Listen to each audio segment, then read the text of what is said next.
Capítulo 6. Após a morte. A morte é o abandono do corpo físico, mas isso não faz maior diferença para o ego do que faz para um homem físico largar um casaco. Tendo descartado seu corpo físico, o ego continua a viver em seu corpo astral até que tenha se exaurido a força gerada por emoções e paixões a que tenha se permitido sentir durante a vida terrena. Quando isso tiver ocorrido, a segunda morte tem lugar. O corpo astral também se desprende dele, e ele se encontra vivendo no corpo mental e no mundo mental inferior.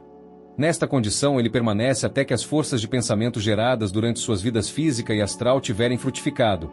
Então ele larga o terceiro veículo por sua vez e permanece uma vez mais como um ego em seu próprio mundo, habitando seu corpo causal. Não há, portanto, nenhuma coisa como a morte do modo como é entendida costumeiramente. Há somente uma sucessão de estágios numa vida contínua, estágios vividos nos três mundos um após o outro. A distribuição de tempo entre estes três mundos varia muito à medida que o homem avança. O homem primitivo vive quase exclusivamente no mundo físico, passando só poucos anos no astral ao fim de cada uma de suas vidas físicas. Ao se desenvolver, a vida astral se torna mais longa, e à medida que o intelecto se expande nele, e ele se torna capaz de pensar, começa a despender um breve período também no mundo mental. O homem comum das raças civilizadas permanece mais tempo no mundo mental do que no físico e no astral. Na verdade, quanto mais um homem evoluir, mais longa se torna sua vida mental e mais curta sua vida no mundo astral. A vida astral é o resultado de todos os sentimentos que têm em si o elemento do eu. Se tiverem sido diretamente egoístas, o levarão a condições muito desagradáveis no mundo astral. Se, mesmo tingidos de pensamento sobre o eu, tiverem sido bons e gentis, o levarão a uma vida astral comparativamente mais agradável ainda que limitada. Os seus pensamentos e sentimentos que tiverem sido inteiramente altruístas produzem seu resultado em sua vida no mundo mental. Portanto, aquela vida no mundo mental não pode ser senão bem-aventurada. A vida astral, que o homem tiver feito para si ou miserável ou comparativamente jubilosa, corresponde ao que os cristãos chamam de purgatório. A vida mental inferior, que é sempre inteiramente feliz, é o que é chamado de céu. O homem faz por si mesmo seus próprios purgatório e céu, e estes não são lugares, mas estados de consciência. O inferno não existe, é só uma invenção da imaginação teológica, mas um homem que vive levianamente pode fazer para si um purgatório bastante longo e desagradável. Nem o purgatório nem o céu podem jamais ser eternos, pois uma causa finita não pode originar um resultado infinito. As variações nos casos individuais são tão diversas que dar exemplos reais pode ser um pouco enganador. Se tomarmos o homem comum do que chamamos classe média, cujo representante típico poderia ser um lojista ou um vendedor, sua vida média no mundo astral seria talvez cerca de 40 anos, e a vida no mundo mental cerca de 200. O homem de espiritualidade e cultura, de outro lado, poderia ter talvez 20 anos de vida no mundo astral e 1000 na vida celeste.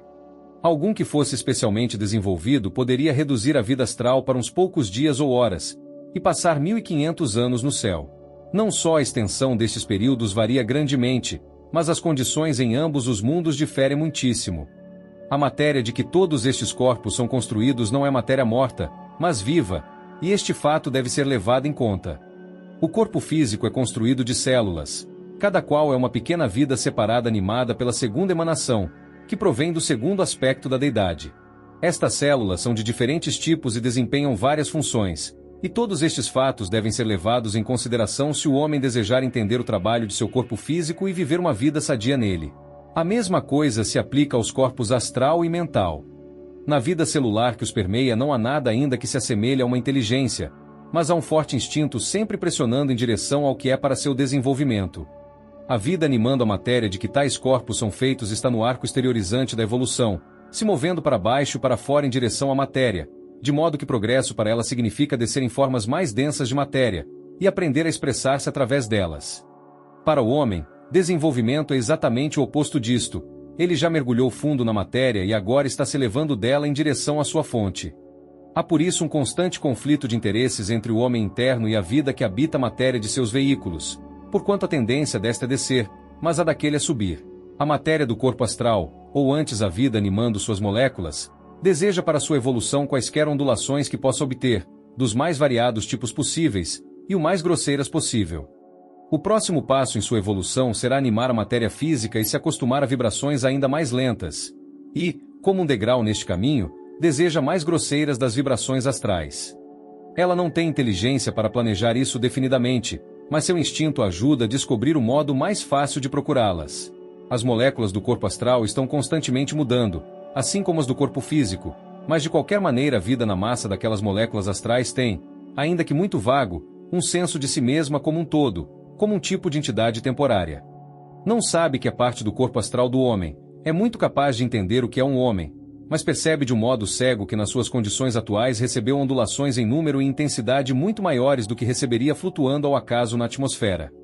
Ela só ocasionalmente captaria então, à distância, a radiação das paixões e emoções humanas. Agora, que está bem no coração delas, não pode perder nenhuma, e as obtém na intensidade máxima. Portanto, sente-se em boa posição, e faz um esforço para mantê-la. Ela se sente em contato com algo mais refinado que ela, a matéria do corpo mental do homem, e passa a sentir que se pudesse coagir aquele algo mais fino a se envolver em suas próprias vibrações, elas seriam grandemente intensificadas e prolongadas. Uma vez que a matéria astral é o veículo do desejo e a matéria mental é o veículo do pensamento, este instinto, quando traduzido em nossa linguagem, significa que se o corpo astral puder induzir-nos a pensar que nós queremos o que ele quer, será muito mais fácil de obtê-lo. Assim exerce uma lenta, mas constante pressão sobre o homem, uma espécie de fome de seu ponto de vista, mas para o homem é uma tentação para o que é mais rude e indesejável. Se ele for um homem passional, haverá uma suave mas constante pressão em direção à irritabilidade. Se for um sensualista, uma igualmente constante pressão em direção à impureza. Um homem que não entende isso usualmente comete um de dois erros a respeito disso, ou supõe ser um apelo de sua própria natureza, e, portanto, considera estar como inerentemente má, ou ele pensa que a pressão vem de fora, como uma tentação de um demônio imaginário. A verdade reside entre os dois. A pressão é natural, não para o homem, mas para o veículo que ele está usando. Seu desejo é natural e correto para o veículo, mas daninho para o homem, e portanto é necessário que ele lhe resista. Se ele assim resiste, se declina em permitir-se aos sentimentos sugeridos a ele, as partículas nele que necessitam destas vibrações se tornam apáticas por falta de nutrição, e eventualmente atrofiam e se desprendem de seu corpo astral, e são substituídas por outras partículas, cuja frequência de onda natural está mais de acordo com as que o homem habitualmente se permite em seu corpo astral. Esta é a razão para o que chamamos de apelos da natureza inferior durante a vida. Se um homem se permite a elas, tais apelos se tornam mais e mais fortes até que ele já não lhes pode resistir, e se identifica com eles, que é exatamente o que esta curiosa semivida nas partículas do corpo astral quer que ele faça. Na morte do corpo físico, esta vaga consciência astral se alarma. Ela percebeu que sua existência como uma massa separada está ameaçada, e toma providências instintivas para defender-se e manter sua posição o mais possível. A matéria de corpo astral é de longe mais fluídica do que a do físico, e esta consciência apodera-se de suas partículas e as dispõe de modo a resistir ao deslocamento.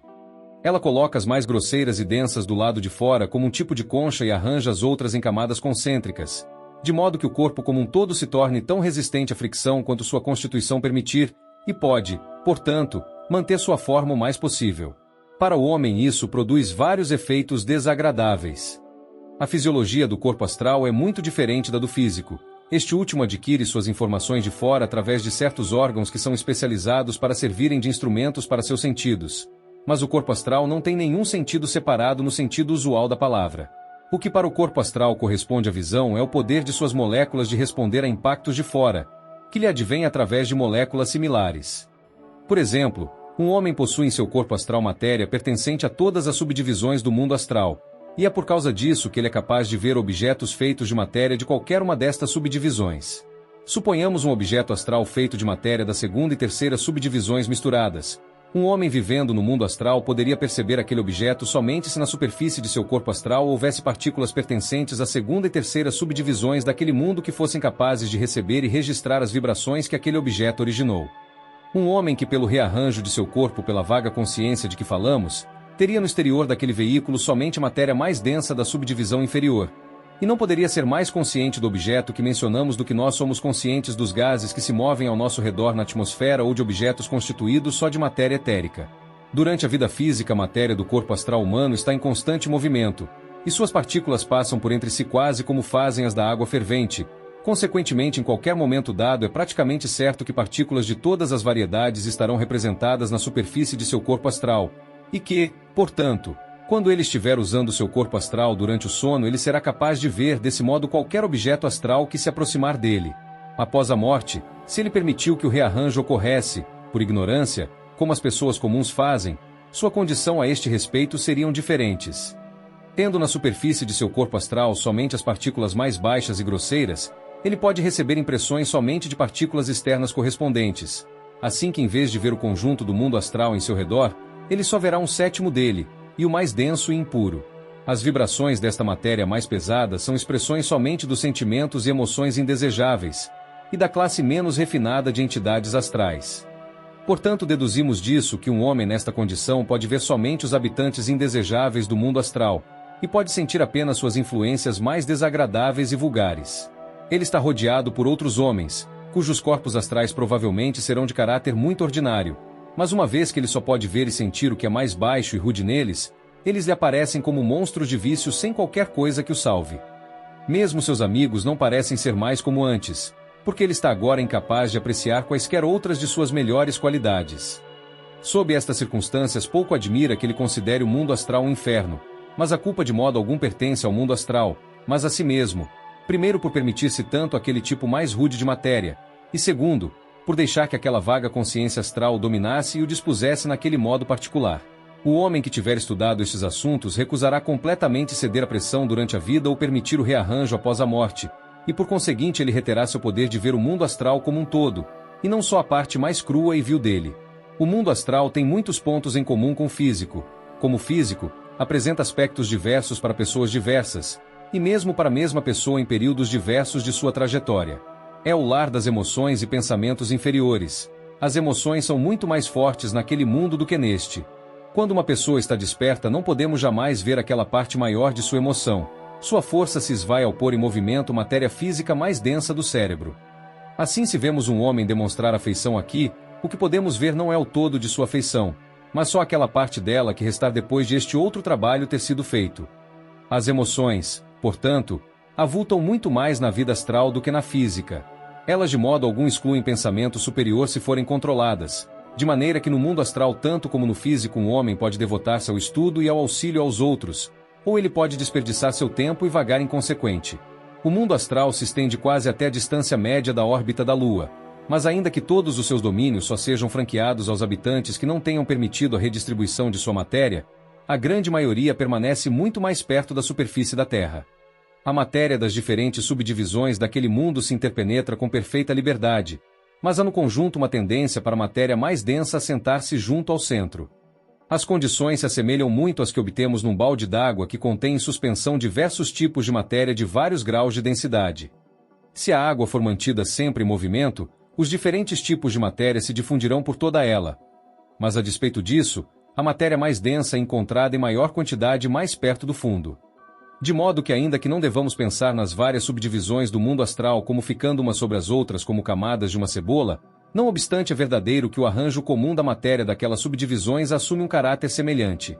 A matéria astral interpenetra a matéria física precisamente como se não estivesse ali, mas cada subdivisão da matéria física tem uma forte atração pela matéria astral da subdivisão correspondente. Daí se evidencia que cada corpo físico tem sua contraparte astral. Se eu dispuser de um copo de água sobre uma mesa, o copo e a mesa, sendo de matéria física em estado sólido, serão interpenetrados por matéria astral da subdivisão mais baixa. A água no copo, sendo líquida, é interpenetrada pela matéria astral da sexta subdivisão, enquanto o ar que rodeia ambos, sendo matéria física em estado gasoso, é inteiramente interpenetrado pela matéria gasosa astral, isto é, a matéria astral da quinta subdivisão. Mas assim como o ar, a água, o copo e a mesa são igualmente interpenetrados todo o tempo pela matéria física mais fina que chamamos etérica, também todas as contrapartes astrais são interpenetradas pela matéria astral mais fina das subdivisões mais altas que correspondem à etérica. Mas mesmo o sólido astral é menos denso que o mais rarefeito dos éteres físicos. O homem que se acha no mundo astral após a morte, se ele não se submeteu ao rearranjo da matéria de seu corpo, perceberá apenas pequena diferença da vida física. Ele pode flutuar em qualquer direção à vontade, mas na verdade ele usualmente fica nas vizinhanças a que está acostumado. Ele ainda é capaz de perceber sua casa, seu quarto, sua mobília, seus conhecidos, seus amigos. Os vivos, quando ignoram sobre os mundos superiores, supõem ter perdido aqueles que deixaram seus corpos físicos, mas os mortos em nenhum momento têm a impressão de que perderam os vivos. Atuando como estão no corpo astral, Os mortos já não podem ver os corpos físicos dos que abandonaram, mas veem sim seus corpos astrais, e como estes na forma são exatamente iguais ao físico, estão perfeitamente cientes da presença de seus amigos. Eles veem cada um rodeado por um tênue ovoide de névoa luminosa, e se forem observadores, podem perceber várias outras pequenas alterações no ambiente, mas pelo menos lhes fica bem claro que não se foram para um céu ou inferno distantes, mas ainda permanecem em contato com o mundo que conhecem, ainda que o vejam de um ângulo um tanto diverso. O morto tem o corpo astral de seus amigos vivos obviamente diante de si, portanto não pode pensar neles como perdidos. Mas enquanto o amigo está desperto, o morto não será capaz de fazer impressão nenhuma sobre ele, pois a consciência do amigo então está no mundo físico, e seu corpo astral está sendo usado somente como uma ponte. O morto não pode, pois, comunicar-se com seu amigo, nem pode ler os pensamentos superiores de seu amigo, mas ele verá pela mudança de cor no corpo astral qualquer emoção que o amigo possa sentir, e com pequena prática e observação ele poderá facilmente aprender a ler todos aqueles pensamentos de seu amigo que tem em si algo de egoísmo ou desejo. Quando o amigo cai no sono, toda a situação se altera. Então ele também está consciente no corpo astral lado a lado com o morto, e podem se comunicar em todos os aspectos tão livremente como poderiam durante a vida física. As emoções sentidas pelos vivos reagem fortemente nos mortos a quem amam. Se aqueles dão vazão à dor, este não pode senão sofrer severamente. As condições de vida após a morte são quase infinitas em sua variedade, mas podem ser imaginadas sem dificuldade por qualquer um que se dê ao trabalho de entender o mundo astral e considerar o caráter da pessoa em questão. Aquele caráter não é no menor grau alterado pela morte. Os seus pensamentos, emoções e desejos são exatamente os mesmos de antes. Ele é em todos os sentidos o mesmo homem, tirando-se o corpo físico, e sua felicidade ou miséria dependem da extensão em que a perda do corpo físico o afeta.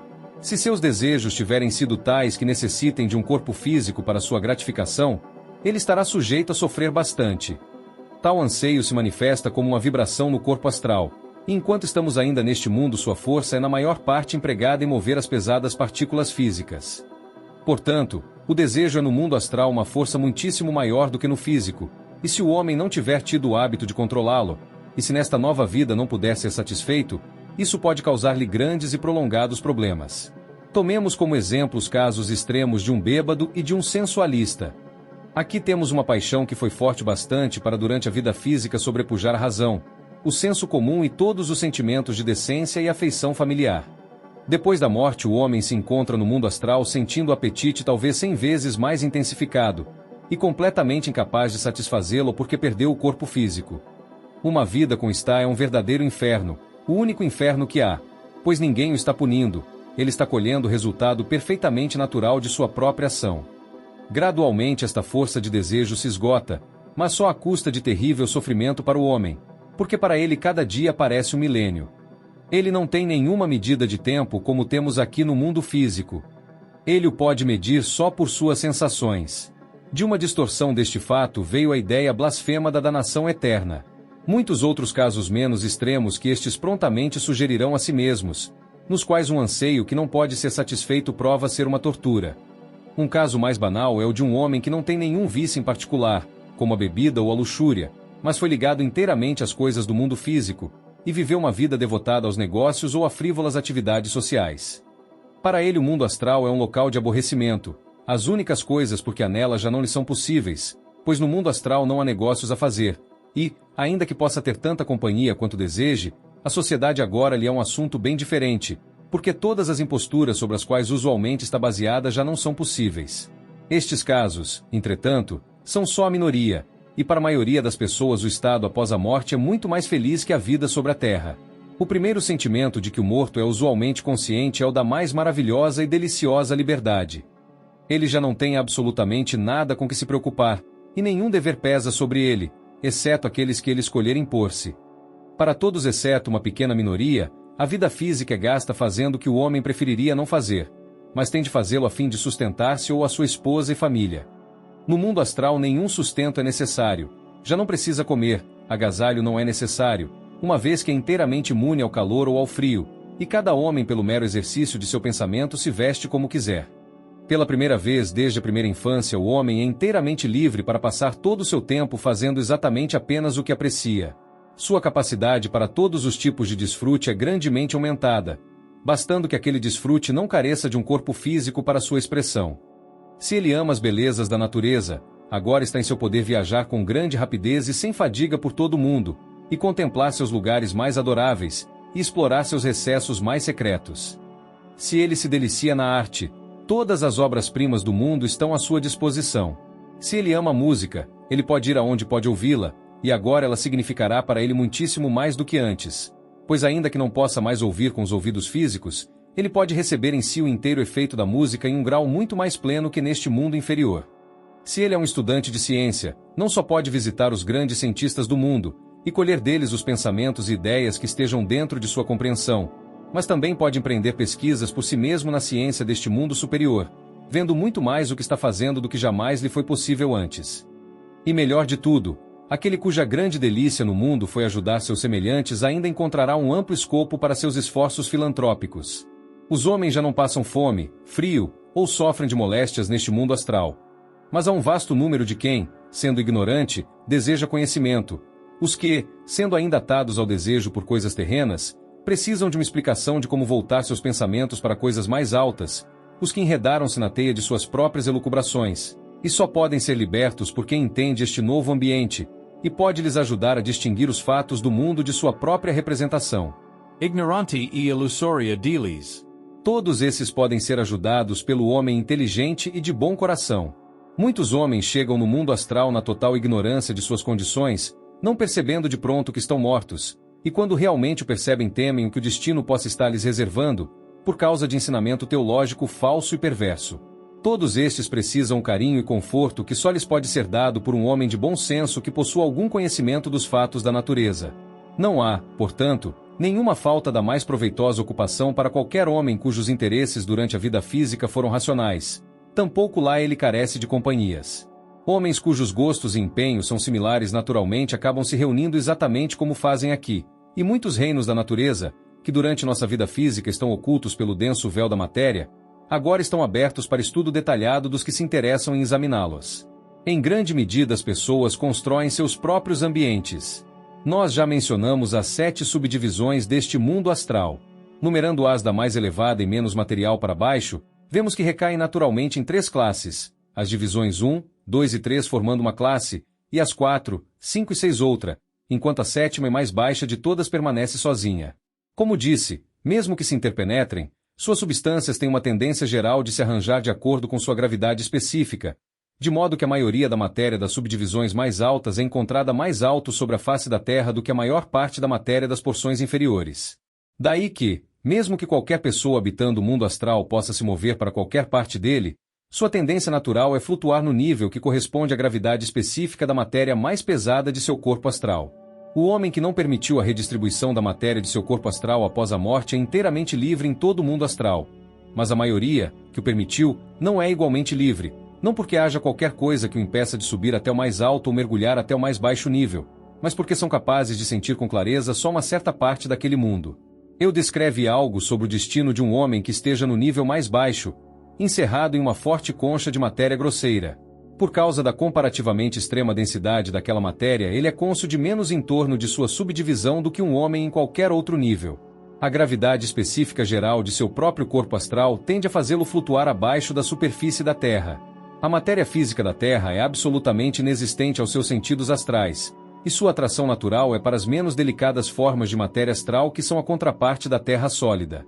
Um homem que se confinou àquela subdivisão inferior, portanto, se encontrará usualmente flutuando na escuridão e em grande medida apartado dos outros mortos, cujas vidas foram mantidas em um nível mais elevado. As divisões 4, 5 e 6 do mundo astral, a que a maioria das pessoas é atraída, tem como pano de fundo a contraparte astral do mundo em que vivemos, e todos os seus acessórios familiares. A vida na 6ª subdivisão é simplesmente como a vida comum nesta Terra, excetuando o corpo físico e suas necessidades.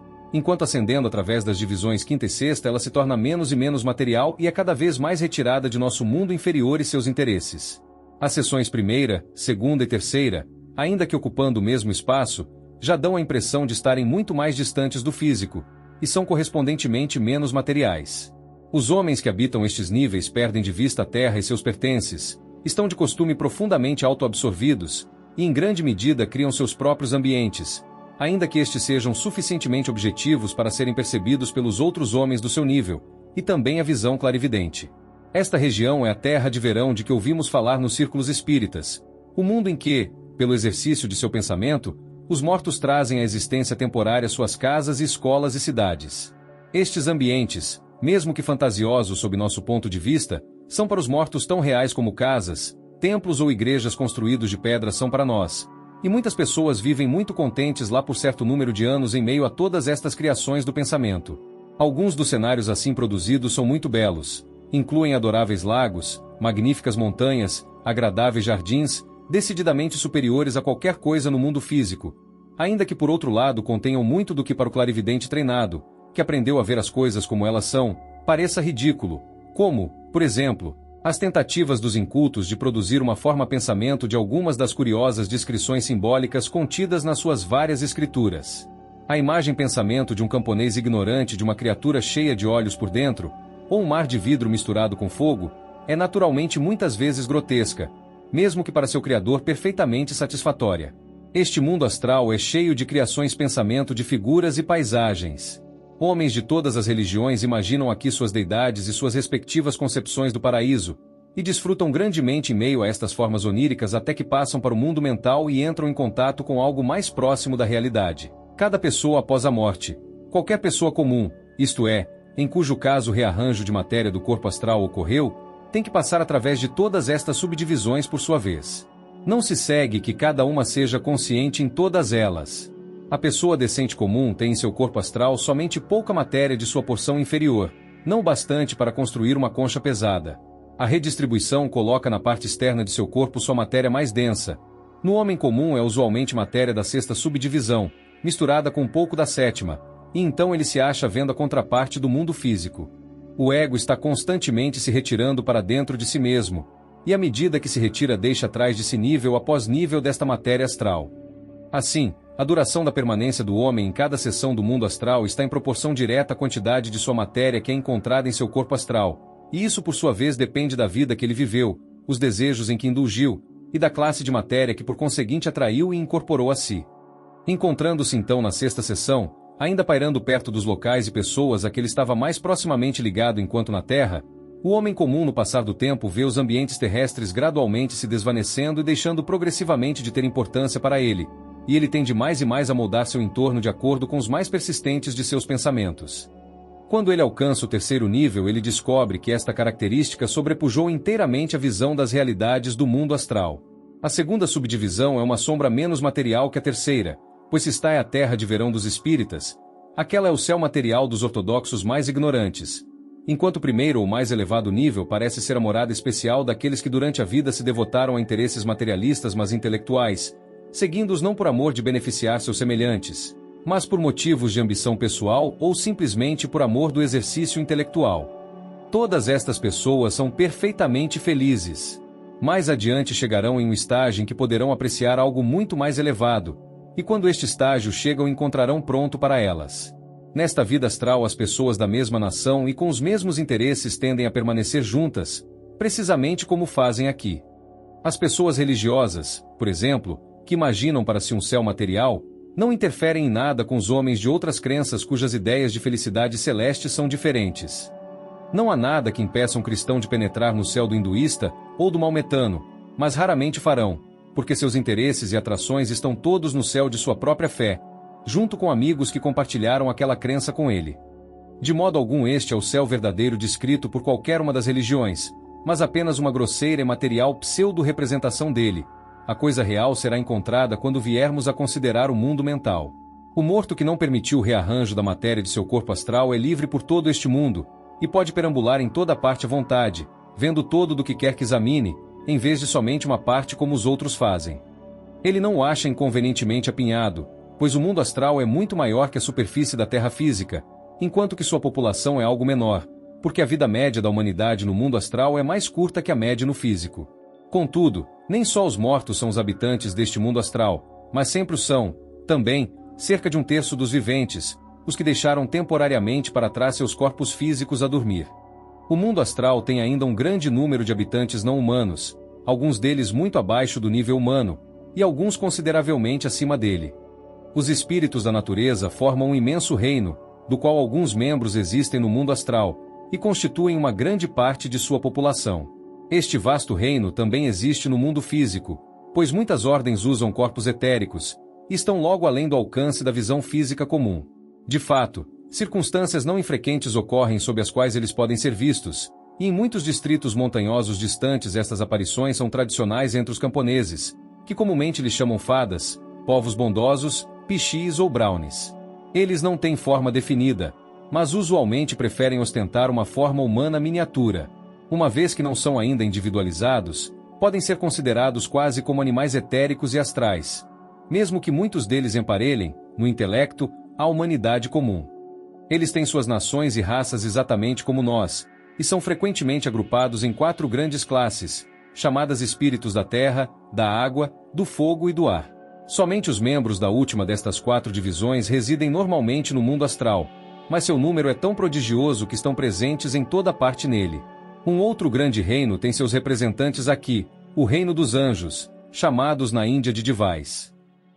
Este é um conjunto de seres que estão muito mais alto na evolução que o homem, e somente a orla mais inferior de suas hostes toca o mundo astral, uma orla cujos membros constituintes estão talvez perto do nível de desenvolvimento do que chamaríamos um homem nitidamente bom. Nós não somos nem os únicos nem mesmo os principais habitantes de nosso sistema solar. Há outras linhas de evolução correndo paralelas à nossa que de todo não passam pela humanidade, ainda que devam todas passar por um nível correspondente ao da humanidade. Uma destas outras linhas de evolução são os espíritos da natureza acima descritos, e em um nível mais alto desta linha vem este grande reino dos anjos. Em nosso presente nível de evolução eles entram em contato evidente conosco só muito raramente, mas ao nos desenvolvermos deveremos ver mais deles. Quando todas as emoções inferiores do homem tiverem se esgotado, todas as emoções, quero dizer, que têm em si algum pensamento sobre o eu. Sua vida no mundo astral termina, e o ego passa para o mundo mental. De modo algum este é um movimento no espaço. É simplesmente que o progressivo processo de introspecção passou além mesmo do mais fino tipo de matéria astral. Assim a consciência do homem se focaliza no mundo mental. Seu corpo astral ainda não se desintegrou completamente, mesmo que esteja em vias de fazê-lo, e ele deixa para trás um cadáver astral. Exatamente como no estágio anterior da introspecção ele deixou para trás de si um cadáver físico. Há uma certa diferença entre os dois que deveria ser mencionada, por causa das consequências que derivam disso. Quando o homem deixa seu corpo físico, sua separação dele deveria ser completa, e geralmente é assim. Mas este não é o caso da matéria muito mais fina do corpo astral. No curso de sua vida física, o homem comum usualmente se envolve tanto em matéria astral, o que, de um outro ponto de vista, significa que ele se identifica muito intimamente com seus desejos inferiores, que a força interiorizante do ego não pode mais separar-se dela novamente. Por conseguinte, quando enfim retirar-se do corpo astral e transfere suas atividades para o mental, ele perde um pouco de si mesmo, deixa algo de si para trás aprisionado na matéria do corpo astral. Isto dá um certo resíduo de vitalidade ao cadáver astral, de modo que ele ainda se move livremente no mundo astral, e pode facilmente ser confundido com o próprio homem pelo ignorante, ainda mais que tal consciência fragmentária que ainda permanece nele é parte do homem, e, portanto, naturalmente se considera e fala de si como sendo homem. Ele retém suas memórias, mas é só uma representação parcial e insatisfatória dele. Algumas vezes nas sessões espíritas se entra em contato com uma entidade deste tipo, e nos admiramos do quanto aquele amigo deteriorou-se desde sua morte. A esta entidade fragmentária damos o nome de sombra. Num estágio ulterior mesmo este fragmento de consciência morre no corpo astral, mas não retorna ao ego a quem pertenceu originalmente. Mesmo então o cadáver astral ainda permanece, mas quando já não possui qualquer traço de sua vida anterior o chamamos de casca. Por si mesma uma casca não pode se comunicar numa sessão, ou agir de qualquer forma. Mas tais cascas são frequentemente apanhadas por espíritos da natureza brincalhões e usadas como habitações temporárias. Uma casca assim ocupada pode se comunicar em uma sessão mascarada como se fosse seu proprietário original, uma vez que algumas de suas características e certas partes de sua memória podem ser evocadas pelo espírito da natureza a partir de seu cadáver astral. Quando um homem adormece, ele se recolhe em seu corpo astral, deixando todo o veículo físico para trás. Quando morre, leva consigo a parte etérica do corpo físico, e consequentemente tem normalmente pelo menos um momento de inconsciência enquanto se livra dela. O duplo etérico não é um veículo, e não pode ser usado como tal. Assim, enquanto um homem estiver cercado por ele, por um momento não será capaz de atuar nem no mundo físico nem no astral. Alguns homens conseguem livrar-se de seu envelope etérico em poucos minutos, outros ficam lá horas, dias ou mesmo semanas. Tampouco é certo de que quando o homem se livra dele, imediatamente se torna consciente do mundo astral, pois há nele uma boa quantidade do tipo inferior de matéria astral, assim uma concha disso pode se formar em seu redor. Mas ele pode ser de todo incapaz de usar esta matéria. Se ele tiver vivido uma vida razoavelmente decente, ele estará pouco habituado a empregá-la ou responder às suas vibrações, e não pode instantaneamente adquirir este hábito. Por esta razão, ele pode permanecer inconsciente até que gradualmente esta matéria se desprenda, e alguma matéria que ele tem o hábito de utilizar aflore a superfície. Esta oclusão, contudo, dificilmente é completa, pois mesmo na concha mais cuidadosamente construída algumas partículas da matéria mais fina acham caminho para a superfície e lhe dão vislumbres fugazes das redondezas. Há alguns homens que se agarram tão desesperadamente a seus veículos físicos que não afrouxam sua posse sobre o duplo etérico, mas se empenham com todas as forças em retê-lo. Eles podem ter sucesso nisso durante um bom tempo, mas só a custo de grande desconforto para eles mesmos. Eles estão excluídos de ambos os mundos, e se encontram rodeados de uma densa névoa cinza, através da qual eles veem muito fracamente as coisas do mundo físico, mas com todas as cores perdidas. Para eles é uma luta terrível manter sua posição nesta condição miserável, e não relaxam seu aferramento ao duplo etérico, sentindo que ele é pelo menos algum tipo de elo com o único mundo que conhecem. Então eles vagam em uma condição de solidão e miséria até que por extrema fadiga o liberam, e deslizam para a comparativa felicidade do mundo astral. Às vezes, em seu desespero, procuram cegamente por outros corpos, e tentam entrar neles, e ocasionalmente são bem-sucedidos nesta tentativa. Eles podem se apoderar de um corpo de bebê, expulsando a frágil personalidade para a qual era destinado, ou algumas vezes se valem mesmo do corpo de um animal. Toda esta tribulação deriva inteiramente da ignorância, e jamais pode acontecer para qualquer um que entenda as leis da vida e da morte. Quando a vida astral encerra, o homem por sua vez morre para aquele mundo, e desperta no mundo mental. Com ele não sucede o que sucede ao clarividente treinado, que se move através dele e vive por entre o ambiente que encontra lá, precisamente como faria nos mundos físico ou astral. O homem comum por toda a sua vida foi rodeando-se de uma massa de formas pensamento, algumas que são transitórias, a que ele prestou pouca atenção, se desvaneceram há muito tempo, mas aquelas que representam os principais interesses de sua vida estão sempre com ele, e ficam cada vez mais fortes. Se algumas destas forem egoístas, sua força se derrama na matéria astral, e ele as esgota durante sua vida no mundo astral. Mas aquelas que são inteiramente altruístas pertencem puramente a seu corpo mental, e assim quando ele se encontra no mundo mental será através destes pensamentos especiais que ele será capaz de apreciá-lo. Seu corpo mental de modo algum estará completamente desenvolvido. As partes dele que estarão realmente ativas em plena medida são só as que usou de modo altruístico. Quando ele desperta novamente após a segunda morte, sua primeira sensação é de uma indescritível beatitude e vitalidade, um sentimento de tão completo júbilo de viver que por um tempo ele não precisa de nada além de apenas viver. Tal beatitude é da essência da vida em todos os mundos superiores do sistema. Mesmo a vida astral tem possibilidades de felicidade de longe maiores do que qualquer coisa que pudéssemos conhecer no corpo denso. Mas a vida celeste no mundo mental é além de todas as proporções mais bem-aventurada que a astral. Em cada mundo mais elevado a mesma experiência é repetida. Meramente viver em algum deles parece ser a mais excelsa beatitude concebível, mas já quando o próximo é atingido, parece que ela ultrapassa em muito o anterior. Assim como a bem-aventurança aumenta, igualmente aumentam a sabedoria e a amplitude de visão. O homem se agita pelo mundo e se imagina tão ocupado e tão sábio, mas quando toca mesmo o astral, ele percebe incontinenti que tem sido todo o tempo só uma larva rastejante que não vê nada além da sua própria folha, enquanto agora ele abre suas asas como a borboleta e voa para o sol de um mundo mais vasto. Pois impossível que possa parecer, a mesma experiência se repete quando passa para o mundo mental, pois esta vida é por sua vez tão mais plena e ampla e mais intensa que astral que novamente nenhuma comparação é possível.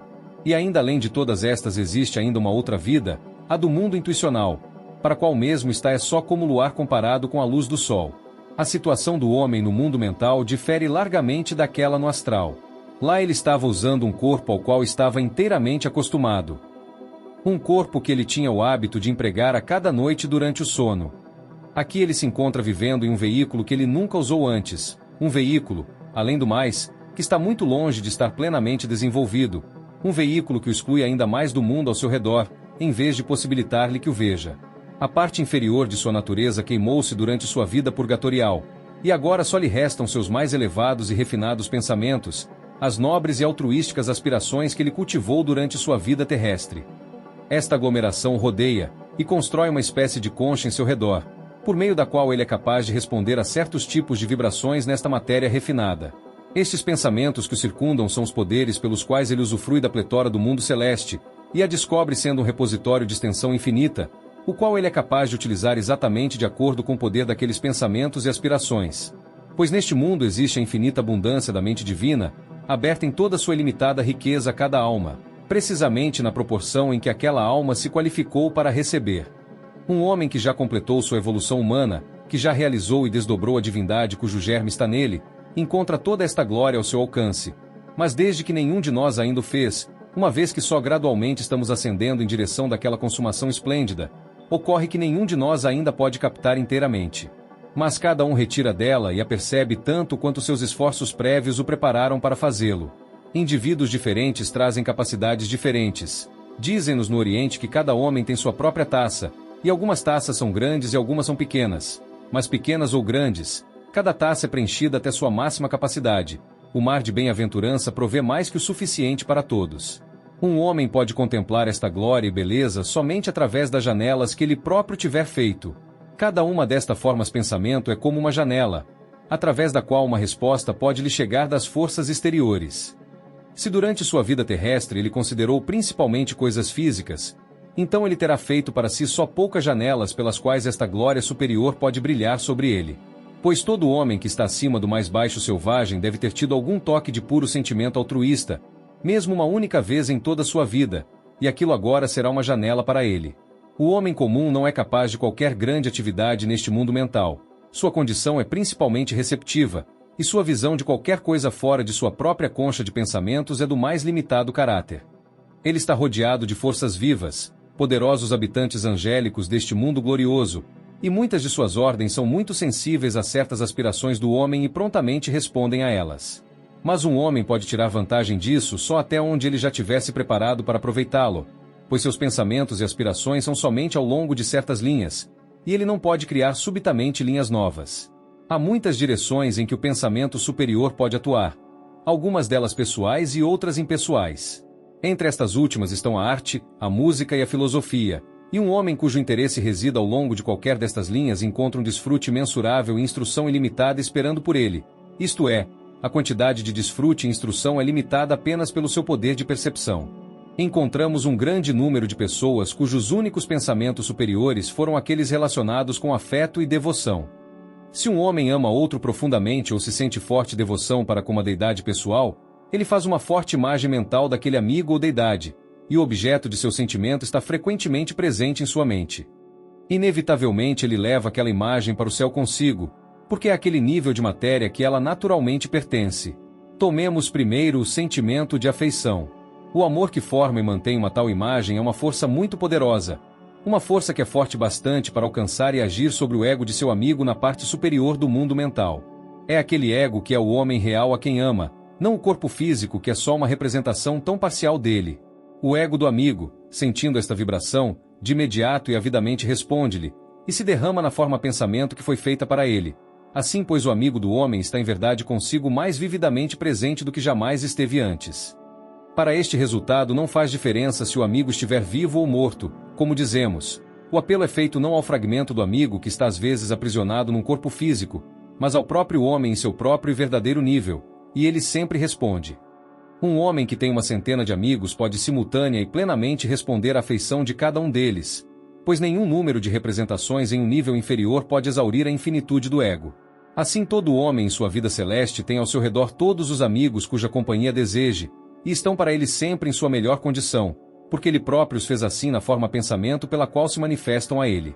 Em nosso limitado mundo físico estamos tão acostumados a pensar em nossos amigos só como a manifestação limitada que conhecemos no mundo físico, que a princípio nos é difícil perceber a grandiosidade do esquema. Quando a percebemos, vemos quão mais próximos estamos da verdade em relação ao nosso amigo na vida celeste do que jamais estivemos aqui na Terra. O mesmo é verdade no caso da devoção. O homem no mundo celeste está 2 grandes estágios mais perto do objeto de sua devoção do que estava em sua vida física, e assim suas experiências são de um caráter muito mais transcendente. Neste mundo mental, assim como no astral, há 7 subdivisões. A primeira, segunda e terceira são o habitat do ego em seu corpo causal. pois o corpo causal contém matéria apenas das outros 4, e é naquelas seções que sua vida celeste transcorre. O homem não passa, contudo, de uma para outra delas, como no caso do mundo astral, pois não há nada nesta vida que corresponda ao rearranjo de matéria do corpo. Antes o homem é alçado ao nível que melhor corresponde ao grau de seu desenvolvimento, e naquele nível passa toda a sua vida no corpo mental. Cada homem cria suas próprias condições, assim o número de variedades é infinito. Falando em linhas gerais, podemos dizer que a característica dominante observada na porção inferior é a afeição familiar altruísta. Deve ser altruísta, ou não encontrará lugar aqui. Todas as cores egoístas, se houver alguma, colheram seus resultados no mundo astral. Podemos dizer que a característica dominante do 6º nível é a devoção religiosa antropomórfica, enquanto a da 5ª seção é a devoção expressa através de algum tipo de trabalho ativo. Todas estas, a 5ª, 6ª e 7ª subdivisões, estão ligadas à frutificação da devoção a personalidades, seja família e amigos ou a uma deidade pessoal, antes que a devoção mais ampla à humanidade por amor a ela, que acha sua expressão nas próximas seção. As atividades deste 4º estágio são variadas. Elas podem ser melhor arranjadas em 4 divisões principais: busca altruísta de conhecimento espiritual, autopensamento filosófico ou científico, habilidade literária ou artística exercida com propósitos altruístas, e serviço por amor ao serviço. Mesmo para esta vida celeste gloriosa um fim chega, e então o corpo mental por sua vez se desprende como os outros o fizeram, e a vida do homem em seu corpo causal inicia. Aqui o homem não precisa de janelas, pois está sua morada real e todas as paredes caíram. A maioria dos homens só possui pequena consciência ainda em um nível tão alto como este. Eles repousam sonhadoramente absortos e pouco despertos, mas qualquer visão que tenham é verdadeira, por mais limitada que possa ser por sua falta de desenvolvimento. Ainda, a cada vez que retornarem estas limitações serão menores, e eles próprios serão cada vez maiores, de modo que esta vida mais real ser-lhes-á mais plena e ampla. Continuando o progresso, esta vida causal torna-se mais prolongada, assumindo uma proporção sempre maior comparada à existência em níveis inferiores. E à medida que cresce, o homem se torna capaz não só de receber, mas também de dar. Então de fato seu triunfo se aproxima, pois ele estará aprendendo a lição do Cristo, aprendendo sobre a glória magna do sacrifício, o supremo deleite de derramar toda a sua vida em auxílio de seus semelhantes, a devoção do eu ao todo, sobre a força celestial do serviço humano, e sobre todas aquelas esplêndidas forças celestes para ajuda aos lutadores filhos da terra. Isto é parte da vida que nos aguarda. Estes são alguns dos degraus que mesmo nós que estamos na base da escada dourada podemos ver se elevando acima de nós, de modo que podemos falar deles para os que ainda não viram, a fim de que eles também possam abrir seus olhos para o esplendor inimaginável que os rodeia aqui e agora em seu pobre cotidiano. Esta é uma parte do Evangelho da Teosofia, a certeza deste futuro sublime para todos. É certo porque já está aqui, porque para herdá-lo só temos que nos preparar para ele.